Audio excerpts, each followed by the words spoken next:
अंधेरा कितने लोग हैं जिनको अंधेरा पसंद है? हाथ खड़ा करें। जिनको अंधेरा पसंद है हाथ खड़ा करें। अंधेरा किसी को पसंद नहीं होता, लेकिन कभी कभी होता क्या है, हम आमतौर पर कुछ चीजों से उकता जाते हैं जो हमें रोशनी की तरफ लेकर जाती हैं, जो हमें रोशन रखती हैं, उससे उकता जाते हैं और हम कहते हैं रोशनी जरा बंद करो, रोशनी जरा की करो। रोशनी हमारी आंखों को क्या है जी, चुंदिया देती है, लगती है। आमीन। लेकिन फिर भी भर कैफ हमें रोशनी के बगैर जीना हमारे लिए मुश्किल है, क्योंकि रोशनी जो है खुदावंद ने हमारे लिए इसलिए क्रिएट किया है कि हमारे लिए एक दिन नमूदार हो और उस दिन के अंदर हम वो सारे काम कर सके जो खुदावंद ने दिन ही दिन में करने का ऑर्डर किया है। Hallelujah, hallelujah, hallelujah, hallelujah. एक बात हमेशा ज़हन में रखिएगा, इंसान जो है एक कॉम्पोजिशन है। इंसान क्या है? एक कॉम्पोजिशन है। इंसान एक प्रॉपर पैकेज है। अपने आप के अंदर एक मंबा है जिसको हम प्रॉपर पैकेज कहते हैं। मंबा कहते हैं जिसमें से सब कुछ निकलता है। तो एक इंसान के अंदर से सभी कुछ निकलता है। इंसान के अंदर ठंड भी है, इंसान के अंदर गर्मी भी है, इंसान के अंदर शऊर भी है, अकल भी है, इंसान के अंदर हिकमत भी है, दानिश भी है, ताकत भी है, कुव्वत भी है, सब कुछ है उसके अंदर। वो जो चाहे कर सकता है, लेकिन कर उस वक्त नहीं सकता जब कुछ करना चाहता नहीं। आमीन। जब वो इरादा कर लेता है और इरादे को एक्टिवेट करता है और वो परफॉर्मेंस में आता है तो फिर कुछ होता है। लेकिन सारा कुछ होने के बावजूद जब वो उस कॉम्पोजिशन में रहते हुए कुछ करता नहीं तो कुछ भी नहीं होता। आमीन। आप जानते हैं, आप जिस बल्ब की रोशनी में खड़े हैं इस वक्त, ये भी किसी इंसान ने क्रिएट किया था। ये जो आर्किटेक्चर है, जो बिल्डिंग का नक्शा बनाते हैं, जिस बिल्डिंग के नीचे आप खड़े हैं, ये भी किसी इंसान की सोच या ख्याल है, वरना तो लोग गारों में रहा करते थे। आमीन। और आज का इंसान नहीं चाहता कि वो गारों में रहे, बल्कि वो तो एक आम घर में भी रहना नहीं चाहता। उसकी सोच क्या है, बदल गई। और ये सब कुछ किस लिए हुआ? क्योंकि इंसान के अंदर सब कुछ मौजूद है सिवाय खुदावंद की हिकमत के, सिवाय खुदावंद की हिकमत के वो नहीं है मौजूद। आमीन। वो मांगनी पड़ती है, जैसे कि सुलेमान ने क्या की, खुदावंद से हिकमत मांगी। हम देर के बगैर आज के खूबसूरत दिन के लिए खुदावंद का शुक्र करते हैं और उस इज्जत के लिए, उस इजाज के लिए जो खुदावंद ने हमें आज के दिन में दी है, ताकि खुदावंद अपने पाक फजल के तहत हमें बरकत बख्शे। ये इज्जत की बायस है कि हम यहाँ पर जमा हैं और हम उस इज्जत को रिसीव करेंगे खुदावंद से और उसकी बात पर ध्यान देंगे। मेरे अजीजों, आज की सुबह के अंदर मेरी तरफ से आप सबको खुदावंद यीशु मसीह के फतहमंद और जलाली नाम में सलाम कबूल हो। खुदावंद आपको बरकत बख्शे। आए हम खुदावंद की आवाज की तरफ बढ़ते हैं, उस कलाम की तरफ, उस रिश्ते की तरफ जो खुदावंद ने मेरे और आपके लिए नसीहत के तौर पर इस जमाना के अंदर रखा है। और ये वक्त की आवाज है। ये क्या है जी? वक्त की आवाज है जिसको आज हम सुनेंगे। निकालिएगा मेरे साथ खुदावंद के कलाम पाक में से वो हवाला, वो नविश्ता जो खुदावंद ने मेरे और आपके लिए रखा। किताब यूहन्ना के अंदर हम जाएंगे। हालेलुया। उसका 10वां बाब निकालेंगे। यूहन्ना की इंजील उसका 10वां बाब, और पहले हिस्से के अंदर हम पढ़ेंगे 14 आयत से लेकर 16वीं आयत तक। कोई भी भाई या बहन इसको बुलंद आवाज में खुदावंद के लोगों के लिए तिलावत करे और इल्तिजा सिर्फ ये है कि आप सब इसको गौर से सुने, ताकि आपको समझ आए कि मामला क्या है, खुदावंद ने आज हमें कौन सी बात बताई जी।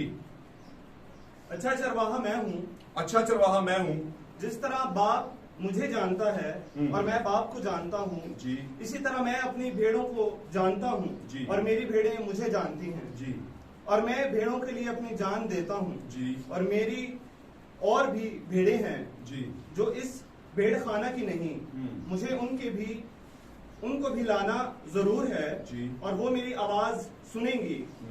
फिर एक ही गला और एक ही चरवाहा होगा। आमीन। अब यूहन्ना 10 बाब की 24वीं आयत से लेकर 29वीं तक पढ़े जी। बस यहूदियों ने उसके गिर्द जमा होकर उससे कहा, तू कब तक हमारे दिल को डामाडोल रखेगा? जी, अगर तू मसीह है तो हमसे साफ कह दे। यीशु ने उन्हें जवाब दिया कि मैंने तुमसे कह दिया मगर तुम यकीन नहीं करते। जो काम अपने बाप के नाम से करता हूँ वही जो काम मैं अपने बाप के नाम से करता हूँ वही मेरे गवाह हैं जी। लेकिन तुम इसलिए यकीन नहीं करते कि मेरी भेड़ों में से नहीं हो। तुम इसलिए यकीन नहीं करते कि मेरी भेड़ों में से नहीं हो। जी, आगे चलिए। मेरी भेड़ें मेरी आवाज सुनती हैं, हाँ जी, और मैं उन्हें जानता हूँ और वो मेरे पीछे पीछे चलती हैं जी, और मैं उन्हें हमेशा की जिंदगी बख्शता हूँ जी, और वो अब तक कभी हलाक ना होंगी। और कोई उन्हें मेरे हाथ से छीन ना लेगा। आमीन। खुदावन के कलाम के पढ़े और सुने जाने के मुताबिक अजीजों हमें बरकत मिले और इस कलाम के बायस हमारी खताएं माफ हों। अजीजों तशरीफ रखिए, खुदावन आपके साथ। Praise Lord, hallelujah. थोड़ा सा वक्त चाहता हूं आपका, मैं कोशिश करूंगा जल्दी जल्दी इसको वाइंड अप किया जाए, लेकिन एक चीज मैं जरूर आपसे कहना चाहता हूं इसके आगाज में। आपको पता है कुछ चीजों में हमारा टेस्ट डेवलप नहीं होता। आमीन, आमीन। कुछ चीजों में हमारा टेस्ट डेवलप नहीं होता, लेकिन हम जब उसे इस्तेमाल करना शुरू करते हैं आगाज में वो बड़ी अजीब लगती हैं। मैंने मिसाल दी थी एक बार कि कुछ लोग जो चाइनीज फूड नहीं खाते, चाइनीज खाने जो कि होटल्स में मिलते हैं या घरों में कुक बनाते हैं, वो जो नहीं खाते तो वो जब पहली बार खाते तो उनको बड़ा अजीब सा महसूस होता है, क्योंकि वो मसाले कभी उनके मुंह को लगे नहीं। आमीन। आहिस्ता आहिस्ता होता क्या है, जब वो खाना शुरू करते हैं अपने बच्चों के कहने पर या किसी के कहने पे भी, तो वो टेस्ट डेवलप हो जाता है उनका। डेवलप होने का मतलब वो जागर होना, जाग जाना, उनके अंदर वो टेस्ट जो है पैदा हो जाता है। फिर वो कहते हैं यार उसका बड़ा मजा आया, कहते हैं कि नहीं कहते? आमीन। तो टेस्ट को डीवैल्यू नहीं होने देना, टेस्ट को डेवलप रखना है, क्योंकि कुछ चीजें ऐसी आएंगी जो बिल्कुल चाइनीज फूड की तरह ही होंगी, जो शायद आपने पहले कभी खाई ना हो।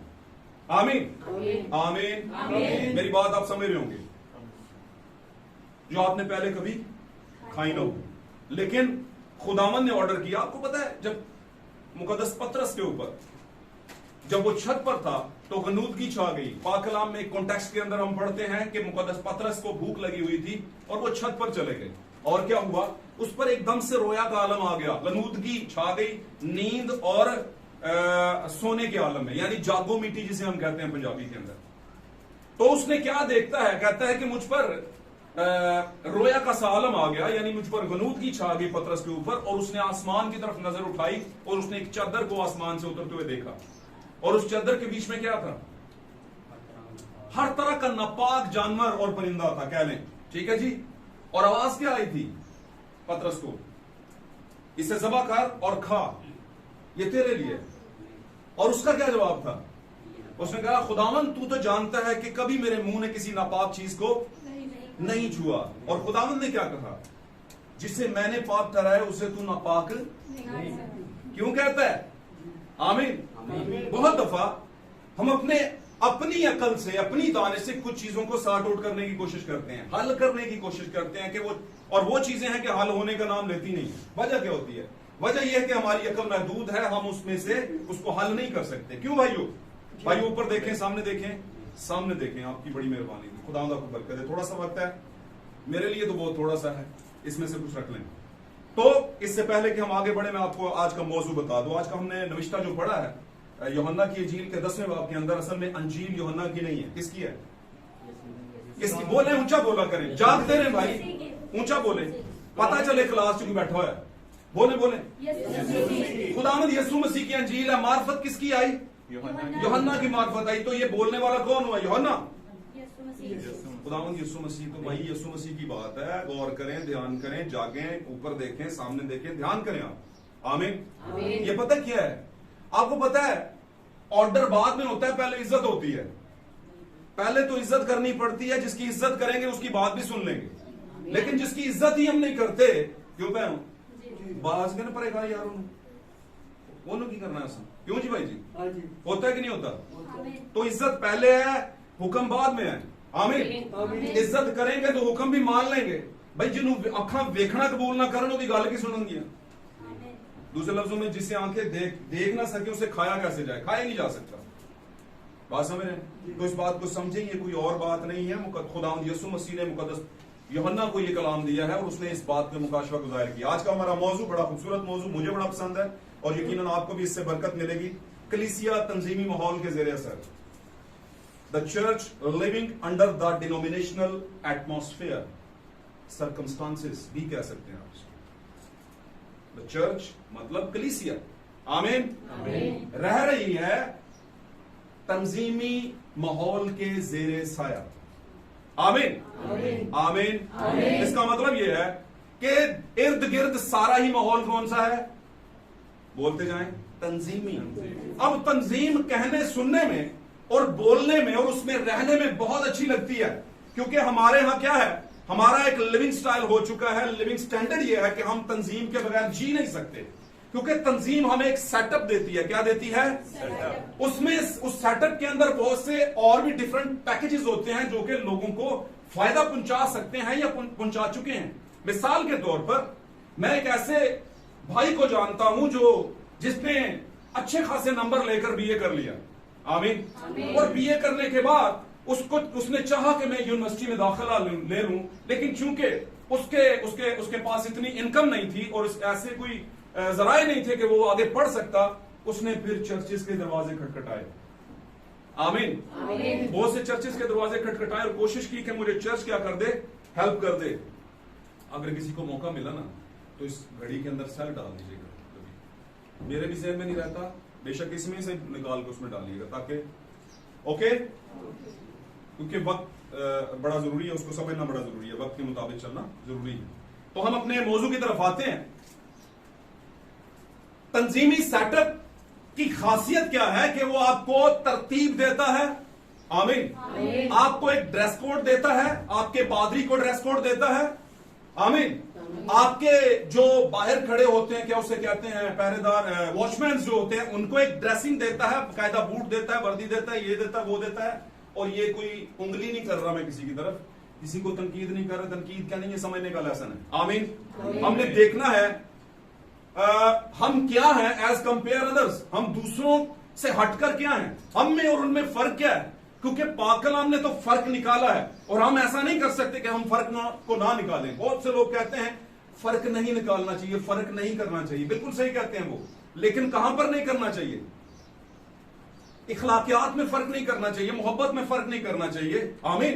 किसी की मदद करने में फर्क नहीं करना चाहिए, ये फर्क नहीं करना चाहिए। लेकिन जब कलाम की बात आती है तो आपको नजर आए कि कलाम में और इसमें थोड़ा सा फर्क है तो बात करें आप। अगर आप समझते हैं कि कर सकते हैं तो फिर करें। तो क्या है, तंजीमी सेटअप के जेरे असर आज चर्च है, कलीसिया है। अब मैं जब कलीसिया की बात करता हूं तो पूरी दुनिया की क्रिश्चियनिटी की बात करता हूं, ना कि किसी एक क्राइटेरियल ग्रो की बात करता हूं, एक बाउंड्री किए हुए ग्रो की बात करता हूं या किसी मिशन की बात कर रहा हूं। पूरी दुनिया ही जो है एक तंजीमी क्राइटेरिया के अंदर है, उसके जेरे असर है। और उसमें मैं ये बताता चलूं कि जो समझते कि हम तंजीमी नहीं, वो भी उसके जेरे असर है, आमीन। जेरे असर का मतलब क्या है? जेरे असर का मतलब यह है कि उस पर असर आता है, वो अलग बात है कि वो उस असर को कबूल करता है या नहीं करता, आमीन। इसकी मिसाल मैं देता हूं, बहुत से लोगों की जिंदगियों के अंदर ऐसे हालात आए होंगे कि उनके घरों में किसी चीज का साया होगा, किसी बदरू का या दीगर चीजों का साया होगा, लेकिन कुछ लोग वो सारे साये के बावजूद भी उसके असर को कबूल नहीं करते। असर वो करता है लेकिन उसको अपने दिल में नहीं रखते, उसके खिलाफ लड़ने की कोशिश करते हैं, आमीन। तो इसका मतलब यह है कि हम बेशक इस दुनिया में रहते हुए चर्च जो है, जितने भी दुनिया के बिलीवर्स हैं, ईमानदार हैं। अब मैं जब बिलीवर्स कहता हूं तो उसका मतलब यह नहीं है कि सिर्फ message believer, no. Message believer तो बस एक नाम रह गया है। सिर्फ वो बात कर रहा हूं जो अकॉर्डिंग टू बाइबल या खुदावन की आवाज के साथ खड़े हो जाते हैं, आमीन। यूहन्ना की इंजील के अंदर एक बात को बयान किया गया कि मेरी भेड़ें मेरी आवाज सुनती हैं, और वो किसी एक जगह और जगह पे लिखा है वो किसी गैर के पीछे नहीं जाएंगी। इसका मतलब क्या? गैर के पीछे नहीं जाएंगी। इसका मतलब यह है किसी गैर आवाज के पीछे नहीं जाएंगी, किसी और तरह की डिनोमिनेशनल मेंटेन्ड और एक बड़ी हरदल लजीज कह लें या देखने सुनने में बड़ी अच्छी और खूबसूरत जो एक डॉक्ट्राइन है या नजरिया है या तालीम है, उसकी तरफ वो नहीं जाएगी। ये मतलब है इसका। मिसाल के तौर पर दुनिया के अंदर बहुत से क्रिश्चियंस ऐसे हैं जो दावा करते हैं कि हमसे ज्यादा सेटअप के अंदर और कोई नहीं है। हालांकि हमने देखा, आपको भी नजर आया होगा और आप कह भी सकते हैं उसे कि नहीं भाई, आपसे भी ज्यादा सेटअप के अंदर आप दुनिया में चर्चेज हैं जो आपसे ज्यादा मेंटेन्ड और खूबसूरत और हर चीज है वहां पर। लेकिन वो फिर भी ये कहेंगे क्योंकि आगाज हमसे हुआ था, हम पहली कलीसिया हैं और हमसे ज्यादा सेटअप और कोई नहीं है। और मैं, अगर मुझे कोई पूछे कि भाई हम दोनों में कौन सबसे ज्यादा अच्छे सेटअप का है, हम में नहीं, मैं उन दोनों की बात कर रहा हूं जो पहले शुरू हुई कलीसिया और उसके बाद दूसरी एक मेंटेन्ड कलीसिया, उससे बात करे तो मैं पहली वाली का साथ दूंगा। वजह क्योंकि सारा कुछ तो उसी में से लेकर के कर रही है अगली कलीसिया में। वो सारा कुछ जो पहली कलीसिया में पाया जाता था, पहले चर्च के अंदर जो कि 325 में गिर गया, आमीन। आपको पता है जब स्कूल में हमें 10 तक के पहाड़े पढ़ाए जाते थे, शहर के अंदर 10 तक बड़ी बात होती थी, गांव के अंदर तो 20 तक भी करवाते थे। तो क्यों करवाते थे? हालांकि रोज ही एक की पढ़ा, रोज ही एक की पढ़ा, क्यों बोला?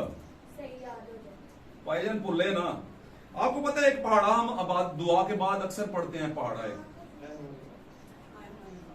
अच्छा, बहुत ही बड़े इतनी स्पीड में पढ़ जाते हैं, यही नहीं पता होता पढ़ा क्या है, पर यह पता होता है कि पढ़ दिया है, सही है, गलत नहीं है, क्योंकि मैंने तो अब इसे पी लिया, रट लिया। इसी तरह के कुछ पहाड़े तंजीमों के अंदर सिखाए गए थे। आमीन आमीन। वैसे पहाड़ा लफ्ज कहां से निकला है? पढ़ाई से नहीं, पहाड़ से, पहाड़ से निकला है। पढ़ाई और चीज है, पहाड़ा और चीज है। पढ़ाई को हम पहाड़ा नहीं कह सकते, पढ़ाई और बात है, पहाड़ा और बात है। और ये पहाड़ जैसे ही मामला होता है। बहुत से लोग बड़ी सारी जिंदगी कोशिश करते हैं, बेचारों से पहाड़े याद नहीं होते। इसमें प्रॉब्लम पहाड़े में नहीं होती, पहाड़ा तो ठीक होता है, लेकिन उनकी दौड़ या उनकी कैपेसिटी, माइंड कैपेसिटी या समझ की कैपेसिटी, इसको अहलियत कहते, कैपेसिटी कहते हैं अहलियत को, आमीन, वो कम होती है। सही कर दी। वो क्या होती है? थोड़ी कम होती है। वो आते तो हैं लेकिन कछुए की चाल पर। तो हम ये नहीं कह सकते कि वो नैले हैं। वो क्या है जी? नैले नहीं कहते, उनकी थोड़ी स्पीड कम है, कोई बात नहीं, खैर है, हो जाएगी आहिस्ता आहिस्ता। फिर क्या हम इल्मुल गैब जानते हैं कि जो स्लो हैं या कम पढ़ सकते हैं या कम है, क्या खुदा उनको पसंद नहीं करेगा? नहीं, ऐसी बात नहीं है। दुनिया के अंदर जो कुछ भी होता है खुदा के ठहराए हुए इंतजामात के तहत होता है। अगर 5 बच्चे हैं तो 5 में सारे लायक नहीं होते, लायक को एक कद नहीं होता। अब लायक की जो डेफिनेशन लोग बयान करते हैं दुनिया की नजर में, वो कुछ और है। हम लायक उसे कहते हैं जरा 100% नंबर लै गया, ऐसी है ना, भावे करदा एक तीला चुक के इधर उधर ना करे, हम क्या कहते हैं उसे? क्यों बेटा? और एक बंदा है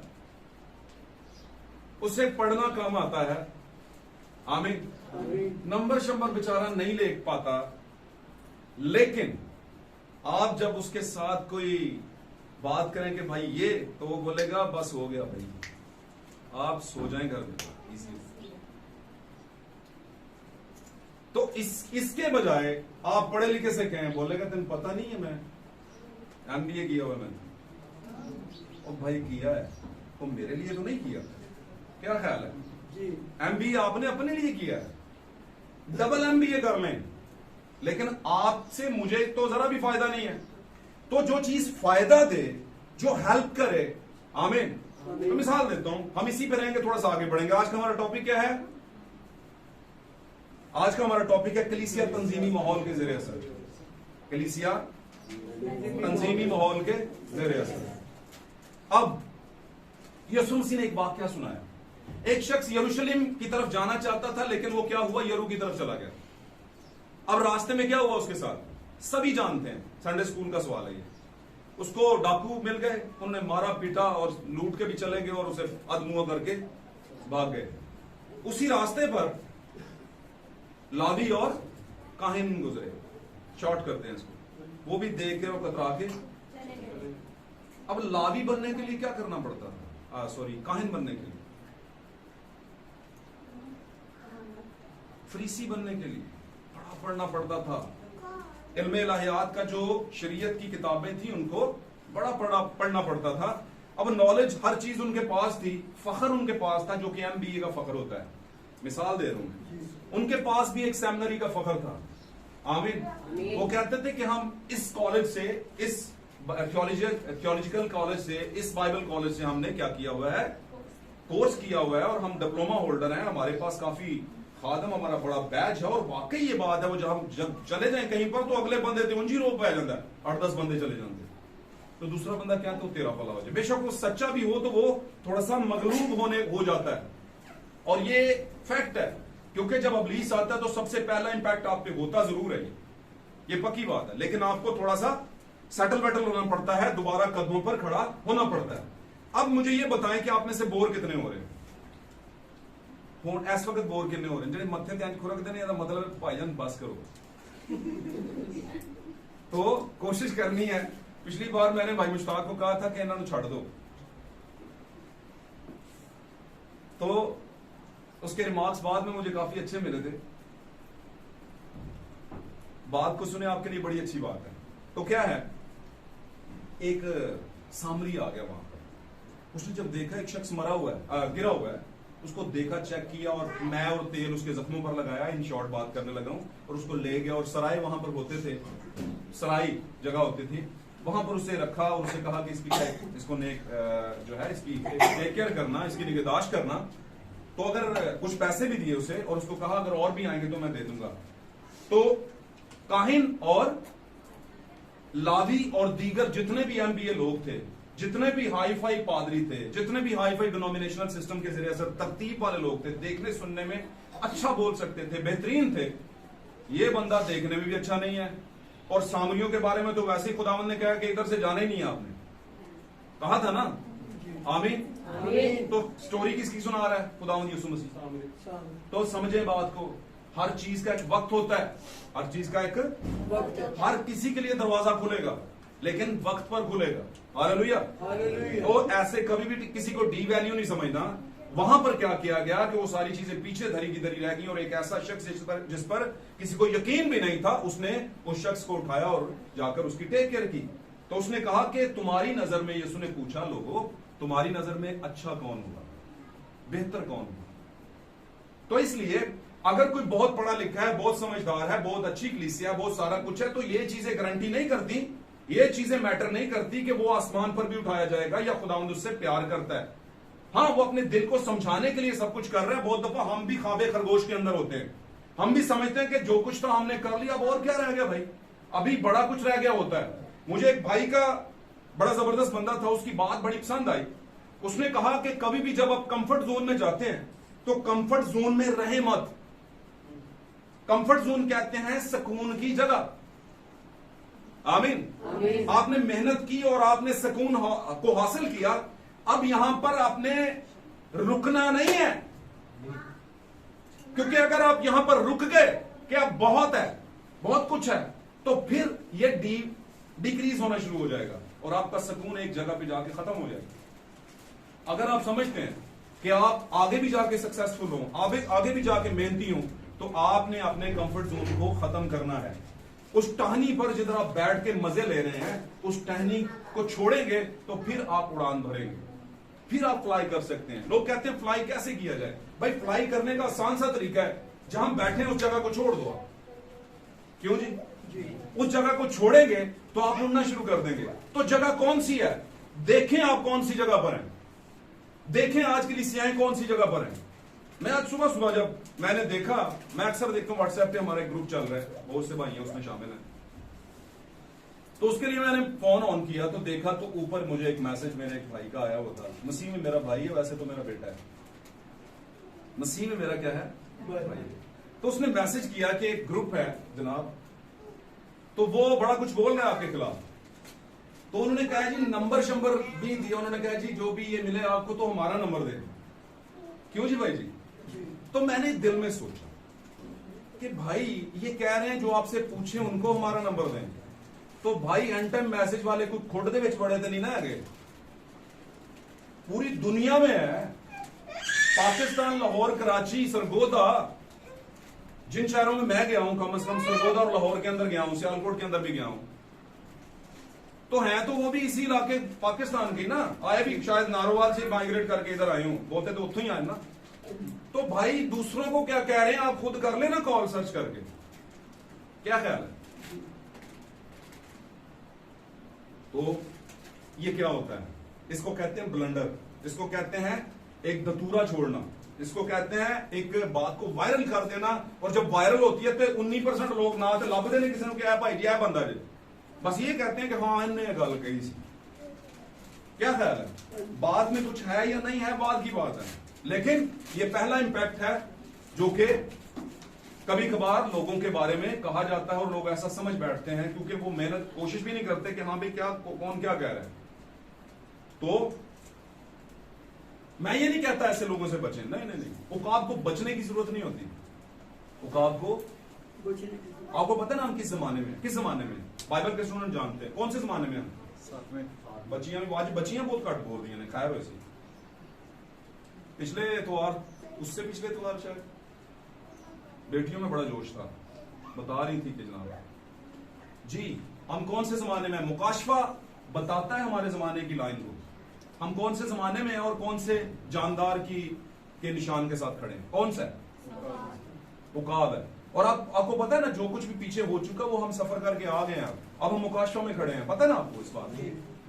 अब हमें मुकाशफा को देखना है, हमने अपने आप को मुकाशफा में सर्च करना है और मुकाशफा में हम अपने आप को देखेंगे और हम अपने जमाने की रूह को भी देखेंगे, और वो रूह कौन सी है, उकाब। आमीन।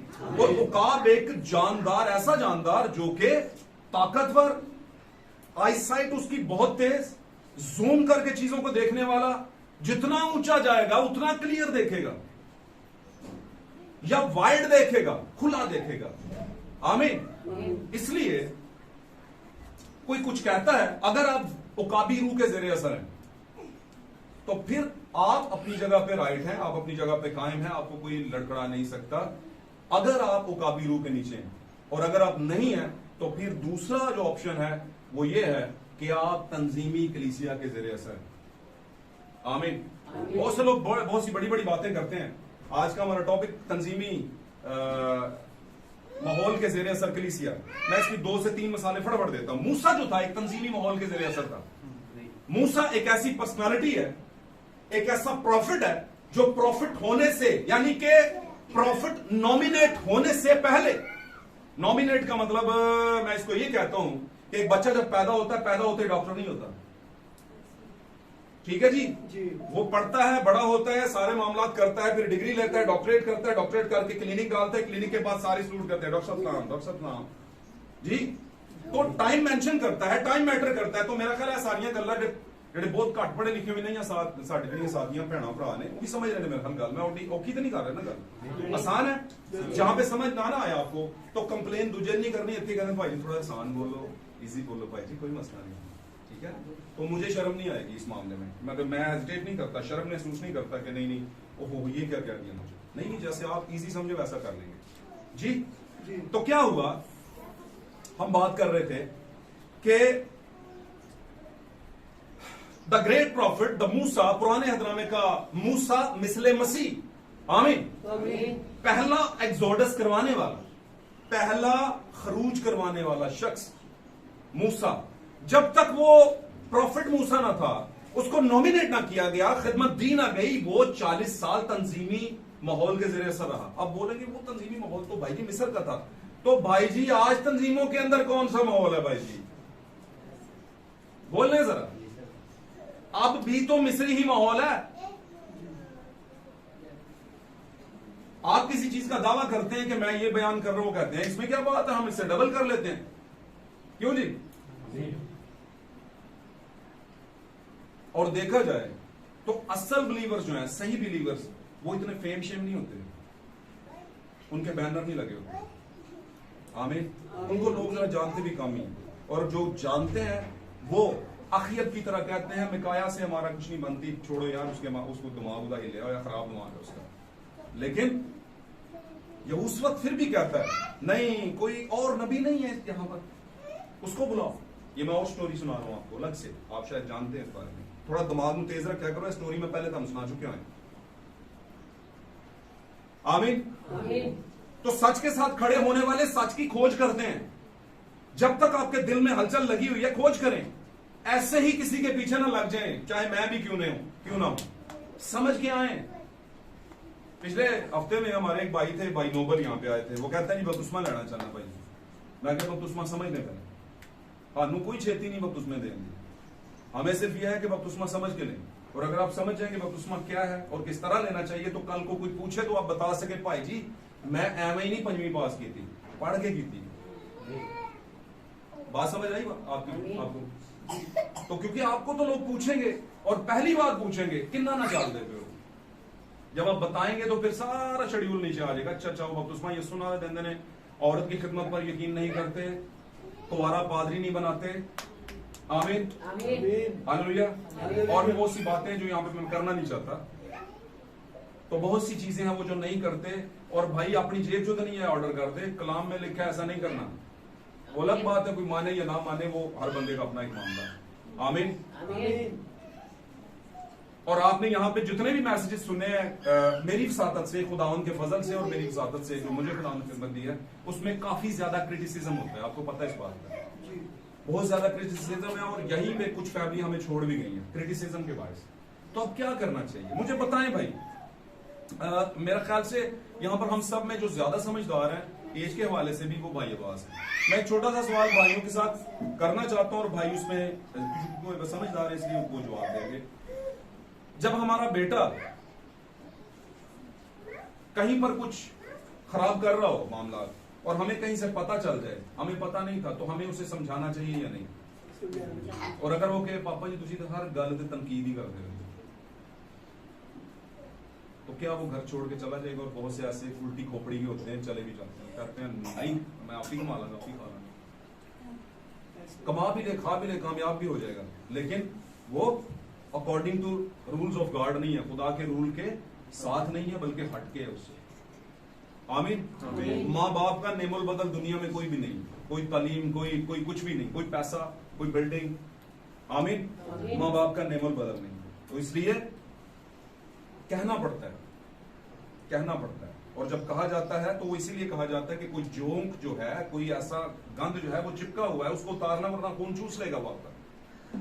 आमीन। तो यहां पर जब बात होती है तंजीमी माहौल की, तो माहौल ही तो मैटर करता है।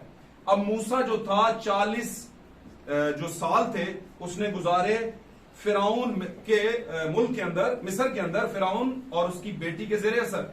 और पाक कलाम बयान करता है कि उसने मिस्री नॉलेज और तालीम और करतब हासिल किए थे सारे जी। लिखा है इसमें, उसने मिस्री तालीम हासिल की थी, उसके पास सब कुछ था। कौन सा? मिस्री। और मिस्र एक तंजीम का नाम है। आमीन। मिस्र का मतलब है हर चीज मेंटेन करके लाओ, लेकिन मेंटेनेंस कोई अहमियत नहीं रखती। असल चीज में अहमियत जो रखती है वो ये है कि सच क्या है, हक क्या है। जिस पर आपने बिल्डिंग तामीर की है, देखने सुनने में बड़ी खूबसूरत है, कहने में, लेकिन क्या है वो किसी भी वक्त गिर सकती है।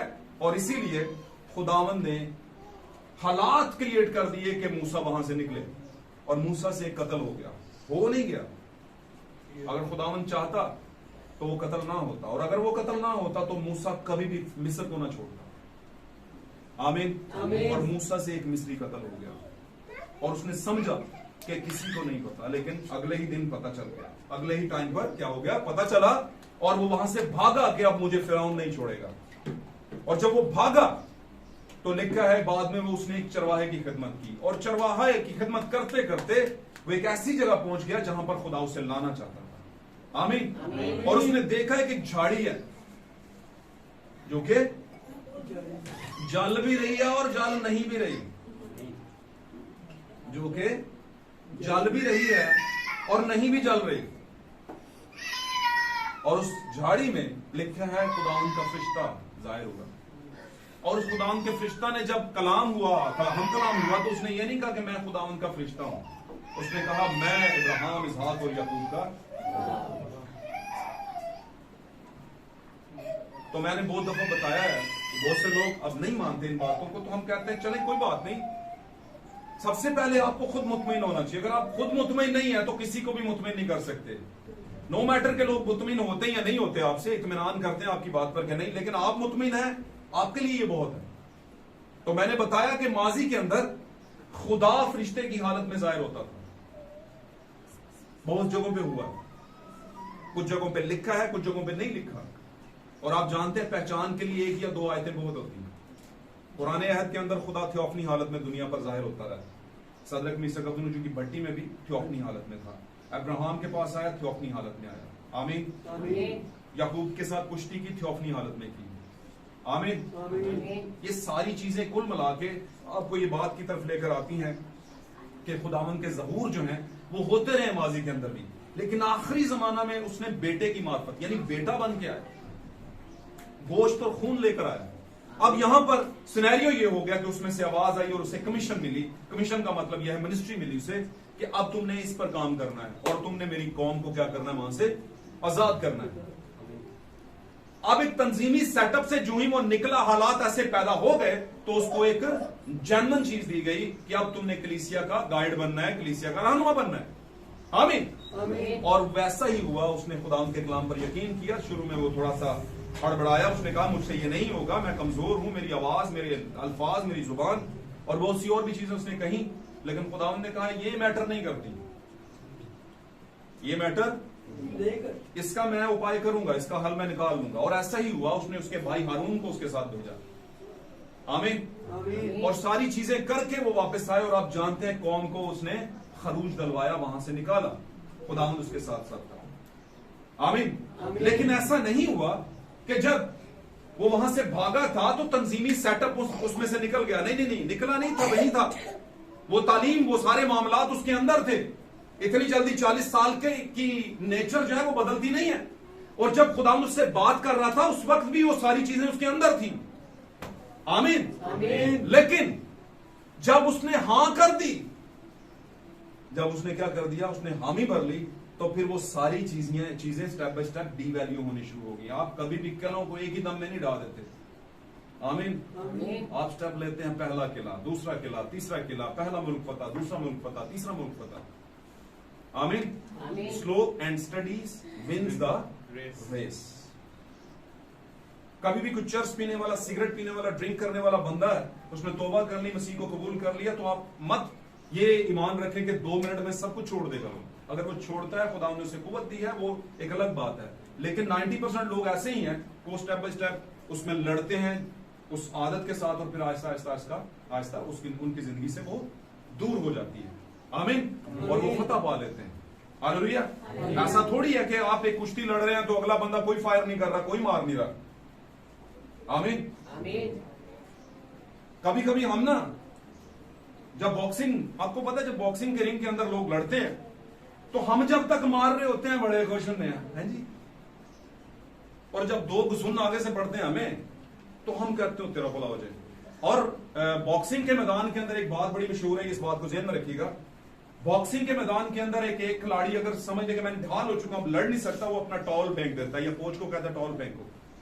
और जब वो टॉवल फेंक देता है, तौलिया फेंक देता है, तो समझ ले कि मैं भाई क्विट कर गया हूं, मैं हार गया हूं। आमीन। इसलिए रिंग के अंदर जब आपने मुखालिफ से लड़ना है तो ये समझ लें कि 2-3 आएंगे जरूर, तौलिया नहीं सुटना, ठीक है? क्योंकि आपके साथ जो कोच है ना, वो जबरदस्त कोच है, उसके अंदर भी बड़ी कैपेसिटी थी, उसने भी क्विट नहीं किया, भागे गतसमनी में भी क्विट नहीं किया, उसने पावर और मांग ली खुदा से। हालेलुया। आप भी पावर को और मांग सकते हैं, लेकिन रिंग में तो जाना पड़ेगा। असी बपतिस्मा लैके ना सौ जाने, असं कहने यस्सू दे हो गए, वेरी गुड, करेगा तुम यस्सू दे पहुंचण देगा, तुम इसी टेंशन ना लो। बीच में से ही बंदे गिराएगा, आपके बीच में से मोहरे गिराएगा। सबसे पहला मोहरा हो सकता है आपका वालिद हो, भाई हो, वालदा हो। किधर मुंह चुकिया है जनाब तुसा जी? असी चर्च है उत्ते बंद हो गए चर्च सारे, इतने गली च नहीं चर्च है, उत्थे की है। और बहुत से लोगों को तो, बहुत से बेचारी बहनों को, भाइयों को अजीबो गरीब तरह की बातें भी सुननी पड़ती है। उत्थे तू जानना क्यों, ये बता मैं, उत्थे की रखे, इतने चर्च नहीं तो उत्थे जा रहे हैं, मतलब सिर खुरकने से दिल करते हो, सोचने पे मजबूर क्यों करते हो? वजह क्या है? क्योंकि लोगों के माइंड सेट है। हालांकि उस बच्चे को शायद वहां पर, या बच्ची को शायद वहां पर कुछ ऐसी तालीम मिल रही होगी जिसके बायस उसे बरकत मिल रही होगी, वरना इससे डबल भीड़ तो दूसरे चर्चेज में है भाई। अगर कुछ ऐसे इरादे हों तो दीगर चर्च भी खुले हैं आपके लिए, खुले हैं कि नहीं खुले? इसका मतलब है मामला वो नहीं है जो वो समझ रहे होते हैं, मामला वो होता है जो वो समझ नहीं रहे होते। आमीन। तो सारी ही चीजें मोहरे हैं जो हमारे अपनों के गैरों के बीच में होते हैं। फिर बड़े प्रॉब्लम्स को आप रोनते चले जाते हैं और फिर जाके आप मस्बत तक पहुंचते हैं। ये है असल में मेरी भेड़ें मेरी आवाज सुनती हैं। अब मूसा के साथ भी यही मामला था, उसने भी छोड़ा और खुदावंद ने उसमें से 40 साल लगे उसे सफर के अंदर वो सारे तंजीमी ख्यालात को निकालते हुए, आहिस्ता आहिस्ता आहिस्ता आहिस्ता निकलते गए। कैसे तंजीमी ख्यालात निकलते हैं? जब खुदा प्रूफ देना शुरू कर देता है कि मैं तेरे साथ हूं, आग के सतून के तौर पर, बादल में होकर, और फिर चट्टान के तौर पर साथ साथ पानी दे रहा था। और फिर उनको बताया कि ये शाख जो है, ये जब तुम उसमें डालोगे पानी के अंदर, तो वो मारा का पानी जो है वो कड़वा नहीं रहेगा बल्कि मीठा हो जाएगा। तो ये भी निशान थे। फिर उनको 12 खजूरों के दरख्त दिखाए गए और बहुत सी चीजें रास्ते में है जो उनको दिखाई गई। और फिर शुरू में भी आफतों में से बचाया उन्हें, खून के निशान से को लगा करके एक तरीका बताया, टॉप सीक्रेट मैं इसको कहता हूं। पिछले दिनों में हम एक स्टडी कर रहे थे टॉप सीक्रेट। तो खुदावन टॉप सीक्रेट सिर्फ ब्राइड को बताता है। आमीन। इस पर मैं बात नहीं करूंगा, ये बात अलग चली जाएगी। तो लेकिन आप इस बात को ध्यान में रखें, टॉप सीक्रेट हमेशा टॉप के बंदों को बताया जाता है, और आप टॉप के हैं या नहीं आपको फैसला करना है खुद। कभी कभी हम टॉप के समझते हमने आपको होते नहीं है, असं कहने उन्होंने दस दिया, मैनू क्यों नहीं दसियां करना। भाई आप नहीं है कहीं पे टॉप के, आपको अपनी वैल्यू प्रूफ करनी पड़ेगी। आपकी जब वैल्यू हो जाएगी तो फिर आप भी टॉप के हो जाएंगे, आपसे भी बात हो सकेगी। आमीन। आमीन। कपड़े पा के थोड़े टॉप जैसे हो सकते हैं। कदी कदी ना असं पराए की गड्डी अगे खलो के फोटो खिचा रहे होंगे, असं कहने फोटो तो खिंची ना, अगली गल बात नहीं। थोड़ी देर बाद हमें पता ही नहीं होता, ख्वाबे खरगोश के अंदर तो ड्राइवर बैठता है और अपनी गाड़ी खींच के ले जाता है। बात समझ गया? अगला काम क्या होता है? गड़म नीचे गिरे, सारे ख्वाब क्या हो जाते हैं? चकना चूर हो जाते हैं।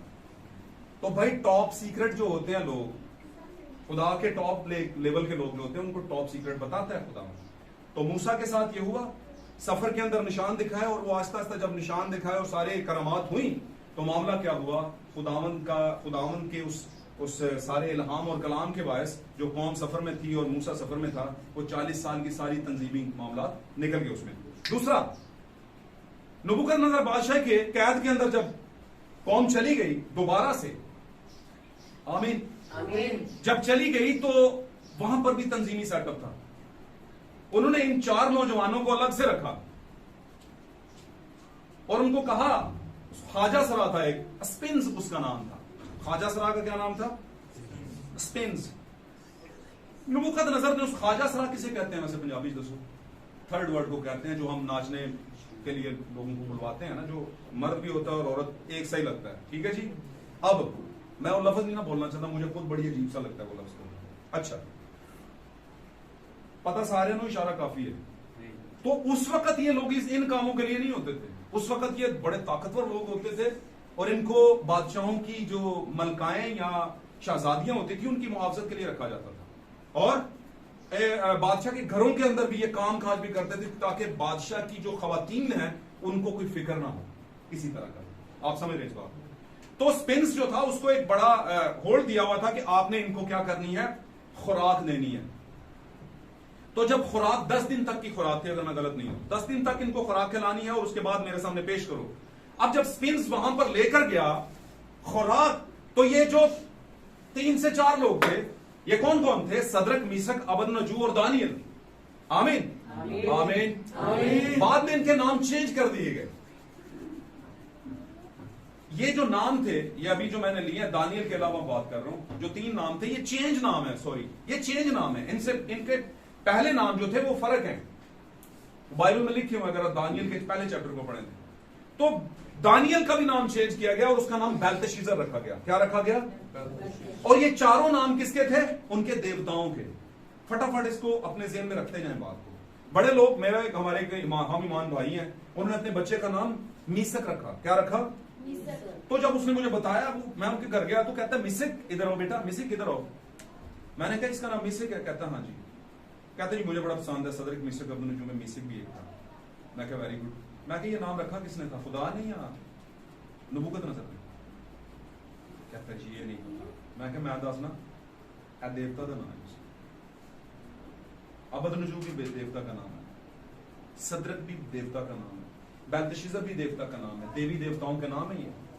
आमीन। जब हम मजहब को कन्वर्ट करते हैं या जबरदस्ती हमसे कोई मजहब कन्वर्ट करवा ले बुत परस्तों में, तो वो कोशिश करेगा कि इसके नाम अब क्रिश्चियन नेम ना हो।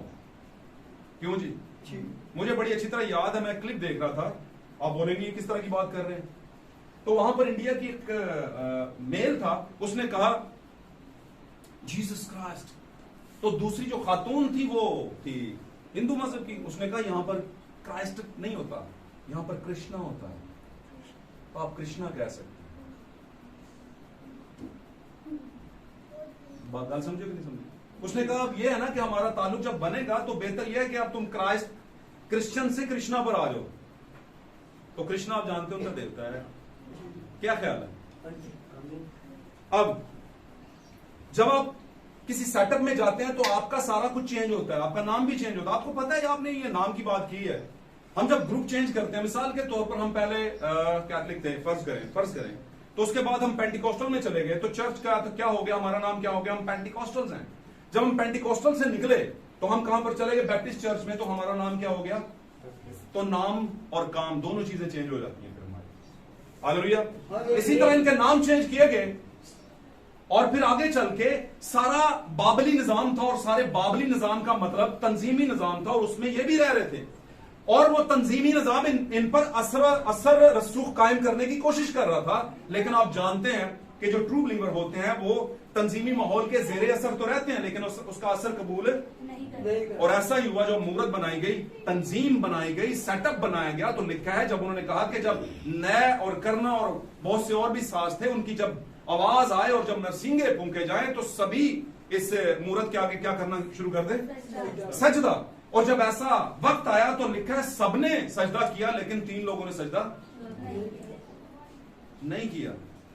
आमीन। मैं ये कहूंगा 3 तो थे, लेकिन एक चौथा भी था जिसने सजदा, और वो कौन सा था? मैंने 4 लोग बताए थे, उसने भी नहीं किया, नबी था, उसने भी नहीं। आमीन। और जब इन्होंने नहीं किया, आप देखें 3 लोग हैं, छोटा सा ग्रुप है, नबी के बगैर नहीं है, नबी इनके साथ। तो मैं ये अक्सर कहता हूं कि नबी तो बगैर भी ऐसी कुछ दुनिया में कोई लोग हैं, कुछ भी नहीं है, क्योंकि नबी तो मुंह होता है खुदा का। अब आगे चलते हैं। जब ऐसा ना हुआ जो कि बादशाह के सेटअप के मुताबिक था, तो उनको इसका खमियाजा भुगतना पड़ा। और आज भी कलीसियाओं के अंदर जो सही वाले ईमानदार हैं, भाई बार बार मैं ये कहता हूं कि मैसेज बिलीवर किसी मिशन का नाम नहीं है। ये जरा आज आप ज़हन में रख लें। आपसे लोग क्वेश्चन कर सकेंगे, भाई आपका भी तो एक नाम है, कह सकते हैं ना, आपका भी तो एक नाम है। तो आप ये कह सकते हैं कि हमारा नाम नहीं है, नाम नहीं है, हमारे यहां अकीदा है, फेथ है, ईमान है हमारा। और वो क्या है कि आखिरी वक्त में खुदा अपने लोगों से बात करता है, और जो बात करता है वो मैसेज, और मैसेज पे हम ईमान रखते हैं, हम मैसेज बिलीवर हैं। आमीन। हम क्या है? मैसेज। आपको पता है दुनिया के अंदर बहुत सी तंजीमें हैं, और उन तंजीमों को ग्राफ किया गया है, उनमें कहीं भी मैसेज बिलीवर नहीं आते तंजीमों में। भाई विलियम ब्रैनम का एक मैसेज है, हम तंजीम क्यों नहीं। अगर किसी के पास पीडीएफ में उसमें हो तो वो पढ़े आप इसे, क्यों नहीं है हम? क्योंकि तंजीमों के अंदर बाबली निजाम है, तंजीमों के अंदर क्या है? मिस्री निजाम है, और मिस्री निजाम के जरिए से लोग रह रहे हैं। अब वहां पर क्या हुआ कि उन्होंने उसको नहीं माना, और उसके बाद उनको पट्टी में डाला, लेकिन वो अकेले ना था बल्कि चौथा उनके साथ था। तो असर तो आता है, लेकिन असर को कबूल जो होते हैं सही लोग, वो नहीं करते। आखिरी बात करेंगे, माहौल जिसको हम सर्कमस्टांसेस भी कहते हैं और एटमॉस्फेयर भी कहते हैं। आमीन। जो लोग उसके जरिए असर रहते हैं। मैं एक मिसाल देता हूं, और ये मिसाल बड़ी फेम है, आपने सुनी होगी, लेकिन मैं चाहता हूं एक बार फिर सुना दूं, और ये कोशिश करूंगा आखिरी मिसाल में। मिसालों से होता क्या है? मुझे एक बात बताएं, यीशु मसीह ने अपनी ज़मीनी खिदमत में क्या किया था? तमासील दी थी, तमसीलें, मिसालें। और पूरी बाइबल को आप देखें तो मिसालों से भरी पड़ी है, तशबीहात से भरी पड़ी है। इसलिए आपसे मिसाल में बात करने लगूं। किसी जगह पर एक दरख्त था, और वहां पर एक घोंसला था, और उस घोंसले में, वो घोंसला किसका था? वो काफ का था। अब एक किसान आया, और उसने क्या किया, उसने वहां से एक अंडा चुराया, और जाके उस अंडे को चुरा के अपनी मुर्गी के नीचे उन अंडों में रख दिया, जो कि 20-22 या कितने होते हैं, उसी के बीच में रख दिया। ये उसने एक्सपीरियंस किया, मेरे ख्याल से तो ऐसे ही था, क्योंकि इतना तो बेवकूफ कोई भी नहीं होता कि वो ना जाने कि मुर्गी का अंडा कौन सा और दूसरा कौन सा, लेकिन वो चाहता था कि ये अंडा जो है इसमें से जिंदगी जन्म लेती है या नहीं लेती है। आमीन आमीन। वक्त पूरा हुआ, वो सारे दिन पूरे हो गए, तो एक वक्त आया कि सभी अंडे फूटे और उनमें से जिंदगियां बाहर आई। क्या आई? जिंदगियां। जब जिंदगियां बाहर आई तो वो जिंदगी भी बाहर आई जो चुराई गई थी, जिसकी जगह बदल के उसे दूसरी जगह पर ले जाया गया और दूसरे माहौल में रखा गया। एक्चुअली उसे मुर्गी के माहौल में रखा गया, उसे मुर्गी की हिद्दत दी गई जिसको हम गर्मी कहते हैं, और वो भी उन अंडों के साथ उस सारे टाइम के अंदर, यानी 40 साल तक रहा। वही मिस्र वाला, उसने उस हिद्दत को पाके, उस गर्मी की वजह से वो सारे टाइम के अंदर उस प्रोसेस में रह के वो भी फूटा और उसमें से भी वो जिंदगी बाहर आ गई। अब जब वो जिंदगी बाहर आई, जब बाहर आती है तो फिर पता चलता है कि कौन कैसा है। आमीन आमीन आमीन आमीन। अब वो जो चूजे थे मुर्गी के अपने बच्चे, उन्होंने जब देखा कि ये हम में मिलता नहीं है तो उसे क्या लगाने लगे? ठूंगे मारने लगे, इसे पंजाबी में कहते हैं, चौंचे मारने लगे, उसे छेड़ने लगे। अब उसमें उसका क्या कसूर था भाई कि वो उकाब है? क्यों भाई जी, उसका कोई कसूर है? नहीं है भाई, वो पैदा आप में हो गया। प्रॉब्लम ये है, अब आप उसे कबूल नहीं कर रहे। क्यों? क्योंकि वो हुलिये में चेंज है, उसकी बातें चेंज है, उसकी आवाज चेंज है, उसके पांव चेंज है, उसके पंख चेंज है। आमीन। उसकी चूंचू चेंज है, वो और तरह की चूंचू बोलता है। अब आपके साथ मिलती नहीं तो प्रॉब्लम क्या है? मां तो एक ही है ना। अब मुझे एक बात बताएं, ये बात जरा बॉटम लाइन के आगे बड़े पढ़े लिखे बच्चे में बैठते हैं, जरा टेक्निकल बात। पढ़े लिखे होने का मतलब यह है कि जिन्होंने जिंदगी को पढ़ा है, मैं उनकी भी बात कर रहा हूं। बेशक वो बहुत पढ़े लिखे नहीं, लेकिन जिंदगी को गुजार के हैं पढ़े लिखे। मुझे ये बताएं कि पैदा करने वाली मां होती है या पालने वाली मां होती है? आज जरा सोच समझ के जवाब देना, क्योंकि इस बात के ताल्लुक से हम बात करने लगे। पालने वाली मां होती है। बच्ची ने कहा पालने वाली मां होती है, वेरी गुड। अब कोई और बहन बताए, आप इंटरफेयर कर सकते हैं, बोले बीच में। पालने वाली मां होती है या पैदा करने वाली मां होती है? जरा सोच के दसियो, सोच के। अभी दूसरा चांस आ गया आपको। जब एक जवाब देता है ना तो दूसरा उसके पास मौका होता है कि अब मैं कौन सा दूंगा? पैदा करने वाली मां। Very good. और कोई भाई? पालने वाली। देखे ना, व्यूज चेंज हुए। क्योंकि जब हम जवाब देते हैं तो वो दी एंड नहीं होता, ख्यालात तो भी बाकी होते हैं। तो अभी ख्यालात इनके दिमागों में पड़े हैं, जरूरी नहीं कि आपकी बात से सारे एक हों। तो ख्यालात से पता चलता है कि हम कितने कितने गहरे में गए हुए हैं। आमीन। लेकिन इसका मतलब नाकामी नहीं है, इसका मतलब टेस्ट है, और टेस्टिंग टाइम तो सभी पे आता है। आमीन। टेस्ट में गुजरना चाहिए, अच्छी बात होती है। अच्छा, भाई कहता है जी पालने वाली। जी आगे बोले। अभी तक एक भाई बोला है, थोड़ा सा फर्क। पैदा करने वाली 2 हो गए, 2 बराबर हो गए। जी आगे जी। पैदा करने वाली 6 हो गए, ठीक हो गया। अब ये 4 2 का है। जी आगे चले चले चले चले चले, जल्दी करें। अच्छा, मैं एक आसान हाल बताता हूं। कौन भाई और बहनें हैं जो समझते हैं कि पैदा करने वाली मां होती है और पालने वाली मां नहीं होती? हाथ खड़ा करके बता सकते हैं? करो ना हाथ यार। अच्छा, डरते हो नहीं कि मैं केड़ा भाई जी तुहानू कुछ कहना है? जल्दी से बोले, बोले नहीं बल्कि हाथ खड़ा करें। जो समझते हैं पैदा करने वाली मां होती है, हाथ खड़ा करें। गुड। जो समझते हैं पालने वाली मां होती है, आपने भी कहा था। ठीक है, आपने पार्टी बदल ली है, चलो कोई बात नहीं, ठीक है। खुदा बरकत दे आपको। ये बात करने का दो मतलब है इसके। पालने वाली भी मां होती है और पैदा करने वाले भी।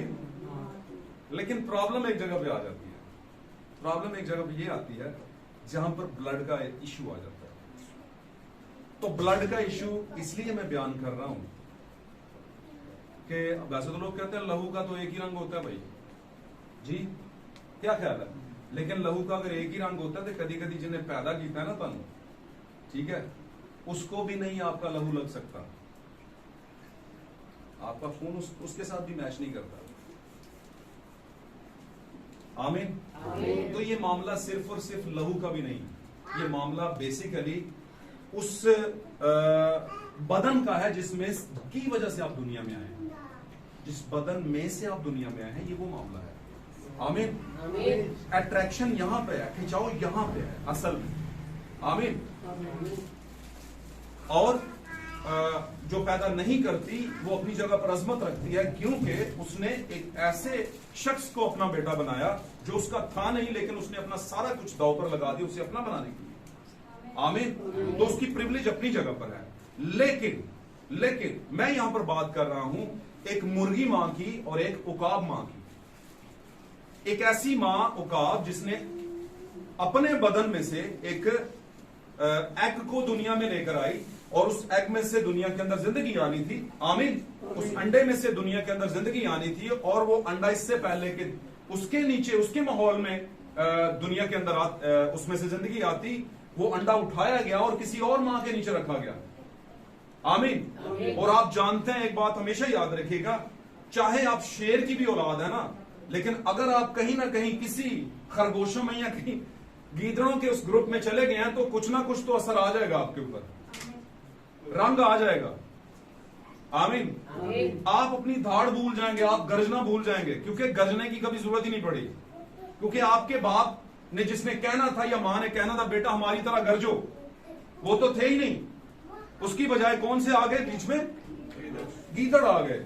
तो आप लाख कोशिश कर लें उस तरह बोलने की, कोशिश ही करेंगे, बोला नहीं जाएगा, क्योंकि आप कौन ठहरे? शेर। आमीन। फिर भी फर्क रह जाएगा, फिर भी फर्क। और इस फर्क की वजह से क्या होगा, आपके जो वहां पर दूसरे मतलब उस शेर के जो गीदड़ भाई या मुंह बोले भाई, वो हो सकता कहें ये हमसे मिलता नहीं है, और ऐसा होगा भी, लेकिन आहिस्ता आहिस्ता वो कंप्रोमाइज कर लेंगे और वो उनके साथ रहना शुरू कर देगा। आमीन। उस तंजीमी माहौल में, उस गैर मुतवक्के और गैर मुतबादल माहौल के अंदर रहना शुरू कर देगा। लेकिन हमेशा याद रखिए, इस बात को कभी भी नहीं भूलना कि वो बच्चा जिस मां का है, वो मां कहीं ना कहीं उसे ढूंढ रही होगी। जो असल मां है वो ढूंढती जरूर है। आमीन। वो ढूंढती है, ये अट्रैक्शन है, ये खुदावन ने रखी हुई है औलाद की और मां की। और वहां से उसकी मां उड़ना शुरू हुई और उसने उड़ते उड़ते एक जगह पर पहुंची जहां पर वो उकाब था। आमीन। अब हुआ क्या कि जब उसने बोलना शुरू किया तो उसके कानों में आवाज आई, उसके कानों में आवाज आई। जब आवाज आई तो उस उकाब ने देखा और उसने कहा ये आवाज नहीं लगती है, लेकिन मेरे लिए जानी पहचानी है। ये आवाज नहीं लगती है, यानी हमारे ग्रुप से हटके आवाज है, हमारे खानदान की आवाज नहीं, ये फर्क आवाज है। लेकिन उसे क्यों लगा कि ये जानी पहचानी है? क्यों लगा? क्योंकि वो आवाज देने वाली के ही बदन से दुनिया में आया था।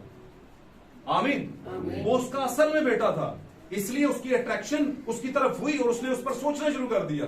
जब कोई आवाज आती है तो उस पर लोग गहरे तौर पर सोचते हैं, तो समझ ले वहीं पर असर होना शुरू हो जाता है। आमीन। और उस उकाबी बच्चे ने ऊपर देखा। जब ऊपर देखा तो मुर्गी ने भी ऊपर देखा और चूजों ने भी देखा। और जब चूजों ने और मुर्गी ने ऊपर देखा तो उसने कहा, वहां बोला मामा मेरे जैसा लगता है। उसने कहा नो नो बेटा वो नहीं, मैं हूं, मैं तुम्हारी मां हूं। मैं क्या हूं? तुम्हारी वो नहीं है। उसने कहा मामा लेकिन देखो ना, उसके हाथ भी मेरी तरह लगते हैं, उसके पंख भी मेरी तरह लगते हैं। वो कहती है नहीं नहीं बेटा तुम मेरे बेटे हो। तुम क्या हो? मेरे बेटे हो। और इसमें शक तो कोई नहीं था, वो उसी का बेटा था, उसकी माहौल में पला था, पैदा भी वहीं पे हुआ था। लेकिन इससे हकीकत से हम इनकार नहीं कर सकते कि उसका हुलिया बताता था कि पैदा तो इधर हुआ है लेकिन ये है किसी और का। आमीन। अब मामला क्या हो गया? मामला ये हुआ कि वो चीज ने उसके अंदर आग लगा दी। जब तक वो जाहिर नहीं हुई आवाज, तब तक तो वो कॉम्प्रोमाइज कर रहा था। लेकिन जब एक फैमिली के ऊपर एक उकाबी मसा आया और उसने आवाज दी और उस आवाज को उन्होंने फील करना शुरू किया कि हम पैदा तो इधर हो गए हैं तंजीमी चर्च के अंदर, लेकिन ये आवाज कुछ जानी पहचानी लगती है, ये हमारी मां है। और आप जानते हैं हमारी मां कौन है? औकाब हमारी माँ है, खुदा हमारी माँ है। आमीन। उसने बड़ा कोशिश की कि अब कहे, क्योंकि वो बच्चा था और उसकी माँ ने पूरी कोशिश की कि ये ऊपर ना देखे और उसकी आवाज पर कान ना लगाए। और ऊपर आवाज ये कह रही थी कि बेटा उड़ने की कोशिश करो। अब वो कैसे उड़ता भाई? वो तो सारी उम्र रहा था चूजों के बीच में। उड़ान तो भरी नहीं जा सकती। चूजे उड़ते हैं क्या? बताएं मुझे, कितना उड़ते हैं चूजे? कितनी उड़ान भरते हैं भाई? यहां से वहां तक, वहां से वहां तक। जे छाते गलती ना होने तो उत्थों ही मारेंगे, छालते चाह चाह कर दे थले आने के, पता नहीं होने खत्म हो जाना होता है ना। उनकी जान पे बनी होती है उड़ान, उन्हें बहुत खतरनाक लगती है। पर तो उनके पास भी होते हैं, ताकत भी अच्छी होती है, ऐसी कोई बात नहीं है। लेकिन अब उसकी आदत हो चुकी थी, वो कंफर्ट जोन में रहने की आदत में पड़ चुका था। वो सुकून तलब लोगों में रहना शुरू हो गया था, ऐसी माहौल में। आमीन। बेहतरीन एटमॉस्फेयर में, खूबसूरत चीजों के अंदर। उन्हीं के जैसे गंदमंद खाता होगा, कीड़े मकोड़े। जबकि आप जानते हैं औकाब की खासियत के अंदर यह है, वो कीड़े नहीं खाता, गंद नहीं खाता, लेकिन उसे खाने पड़े क्योंकि वो एक ऐसे माहौल में था। लेकिन वक्त आया तो आवाज आ गई, आवाज आ गई तो उसे हलचल मच गई कि ये तो मेरी मां है। आमीन। उसने कहा ये तो हूबहू मेरी तरह की ही लगती है। आमीन। आपको पता है जमीन से लोग उड़ान कैसे भरेंगे? जब तक हूबहू दुल्हा की तरह ना होंगे। औरत मर्द का क्या है? जलाल है। औरत मर्द का हालेलुया। तो क्या हुआ? उसने कोशिश की और उसकी मां ने भी पूरी कोशिश की। जब उसकी मां ने पूरी कोशिश की तो ऊपर से भी उसने कहा बेटा तुमने उड़ान भरनी है, तुम चूजों में से नहीं हो। और लिखा है, इस बात को हमने पढ़ा और सुना है कि उसने अपने पर जो है हरकत देने शुरू कर दिए, क्योंकि एक ऐसी पावर थी जो आसमान की तरफ उसे खींच रही थी। और चूंकि वो औकाब था, वो ऐसा कर सकता था। अगर वो चूजा होता तो कभी भी ना कर सकता, लेकिन चूंकि एक ऐसे सेटअप में था, उसको इसके करने में मजामत हुई, लेकिन उसने कर लिया। आमीन। और उसने आहिस्ता आहिस्ता उड़ान भरी और भरते भरते वो अपनी मां के पास पहुंच गए। और मुर्गी मां और बच्चे देखते ही रह गए। आप क्या फैसला करेंगे? उकाब ने अच्छा किया मुर्गी को छोड़ दिया। जी बहुत अच्छा, क्योंकि वो मुर्गी की नस्ल का नहीं था, वो उकाब था, उसकी जगह वो नहीं थी। एक वक्त था कि उसने वो सारा कुछ खाया।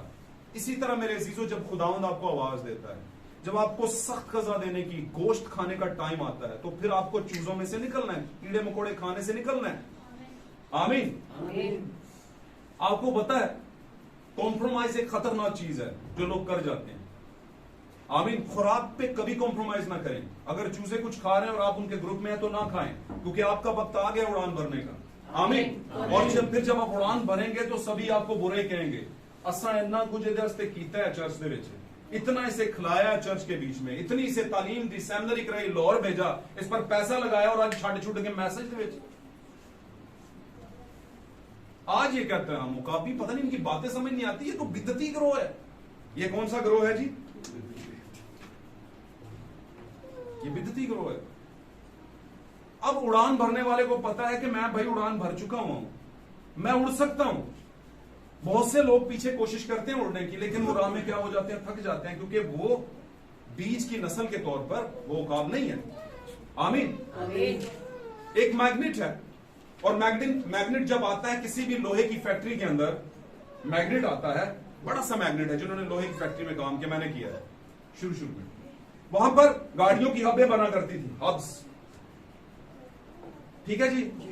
तो पहले वो लोहे को एक काला होता था, वो खुरचता होता था, खुरच के उसको पतला पतला कर देता। फिर एक बड़े से कैप्चर के जरिया से, उसके जरिया से, होल्डर के जरिया से एक मकनातीसी कुव्वत की चीज आती और वो सारे ही उस चीज को उठा लेती और उठा के फिर भट्टी में डाल देती। आमीन। और वो मैग्नेट जो था, बेसिकली मैग्नेट ना था, बल्कि एक लोहे का टुकड़ा था बहुत बड़ा, और पीछे उसके पावर छोड़ी जाती और वो मैग्नेट बन जाता। जब उसे उठा लेता और फिर जब वहां पर जाता तो वो पावर खींच ली जाती और वो चीजों को वो क्या कर देता? छोड़ देता, या चीजें उसके चिपकने से पीछे हो जाती, गिर जाती और गिर कर पिघल जाती। भाई ब्रैनम कहते हैं, मैं ये सारी चीजें देख रहा था, वो एक फैक्ट्री में थे, ये बड़ी खास बात है। उन्होंने कहा मैं ये चीजें देख रहा था और मैंने कोऑर्डिनेटर से पूछा, मैंने कहा भाई मैंने देखा है कि कुछ टुकड़े पीछे जो हैं वो रह गए, वो क्यों नहीं उठे? उसने कहा ये इसलिए नहीं उठे क्योंकि ये नट बोल्ट के साथ लगे हुए थे, जमीन में फिक्स हुए थे, इसलिए नहीं उठे। और जो फिक्स नहीं थे, जो रिलीज थे, आजाद थे, वो मैग्नेट के साथ ऊपर उठा लिए गए। मेरी बात समझे नहीं समझे? अब मामला क्या है? आपको पता है मकनातीसी कुव्वत जो है एक ऐसी ताकत होती है जो चीजों को अपनी तरफ खींच लेती है। जब आखिरत आएगी और खुदावन के निजाम के तहत, खुदावन की मर्जी के तहत जब ईमानदार उड़ान भरने को होंगे तो एक मैग्नेट पावर होगी जिसको हम रूह कुद्स की पावर कहते हैं।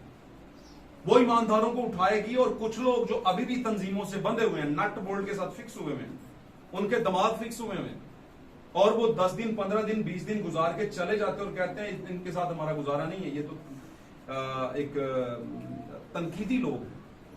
हालांकि उन्होंने इस पर गौर नहीं किया और वो जहां पर थे वहीं पर रह गए। और मैं समझता हूं, मैंने देखा उनको पहले से बुरा हाल है, उनका अच्छा हाल नहीं है। आमीन। तो आज मेरे अजीजों हमने इस बात को सीखा कि चर्च जो है, कलीसिया जो है, वो तंजीमी माहौल के जेर असर है, लेकिन फिर भी जो खुदावंद के लोग हैं वो तंजीमों के असर को नहीं लेते, असर को कबूल नहीं करते और इस सारे हालात के अंदर भी जिंदगी गुजार रहे हैं। क्योंकि ये दुनिया तो है, इसमें रहना तो है, लेकिन हमने सच्चाई को छोड़ना नहीं है, जिसके बायस हम उस मकनातीसी कुव्वत के साथ आसमान पर उठाए जाएं और अपने खुदावंद के पास पहुंच जाएं। आमीन। उस जलाली बादशाहत में जिसका हर कोई दावा करता है और हर कोई उम्मीद रखता है। आए मेरे अजीजों अपनी आंखों को बंद करते हैं, दुआ करते हैं और दुआ ये करते हैं कि खुदावंद हम जानते हैं इस दुनिया के अंदर हालात कैसे चल रहे हैं और हालात जो हैं बिल्कुल दिखावे के चल रहे हैं और दिखावे के हालात में से खुदावंद तूने अपने लोगों को सच्चाई की तरफ खींचा है, तूने अपने लोगों को सच्चाई की तालीम दी है जिसके बायस वो बच सकते हैं। Hallelujah, praise Lord. जलाल खुदावंद के नाम को, उसकी सिताइश।